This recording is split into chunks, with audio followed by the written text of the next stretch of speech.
Hi, and welcome to 3 Things in 3 Minutes. I'm Nersi. Today we are looking at In the Hall of the Mountain King.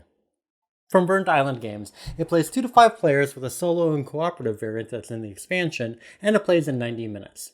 What it's about: In the Hall of the Mountain King is an engine-building tile-laying game in which you play as a troll faction leader, digging into a mountain to uncover the resources in it in order to build halls and display statues in increasingly valuable locations in the core depths of the mountain.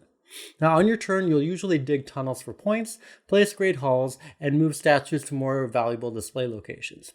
Now, on some turns, instead, you'll recruit a new troll card to your Troll's Moot, which actually causes each troll underneath it in a cascade to generate resources for more digging.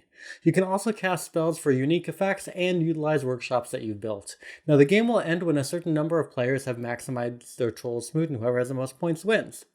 So what I like, the most interesting aspect of the game is the cascading Troll's Moot. Now, unlike most engine building games, these resources are finite. You either dig them up by laying the tunnels, or you cascade your Troll's Moot to generate them. However, you can only do that a fixed number of times before the Troll's Moot fills up, and the trolls don't generate resources again if you haven't used the previous ones they've made. So the game actually has a complex strategy in figuring out how efficient you can be and how to time your cascades just right. Now, the game also mixes in the popular polyomino tile laying mechanic and actually makes it more about making useful paths and rooms, and that keeps the game more focused on its more interesting engine aspects. And the variety in the trolls cards and the resources and the randomly available spells make the game just feel just different enough that you need to readjust your strategy from game to game.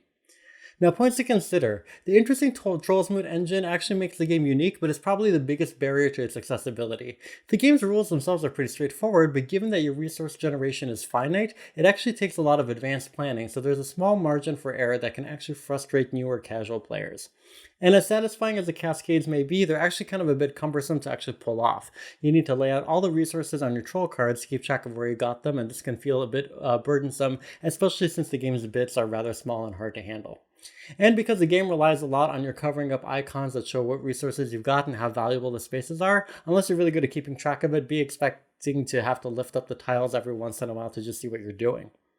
So in summary, it's a tile-laying resource management game that takes the well-known elements of both of them to create something unique. The resource generation engine is itself particularly unique and fun, but it also does have a steep learning curve that may frustrate some newer players, and the game boasts some welcome variety in its gameplay, but does occasionally have some cumbersome upkeep. Thanks so much for watching. Please make sure you like and share this video and subscribe to the channel. Thanks!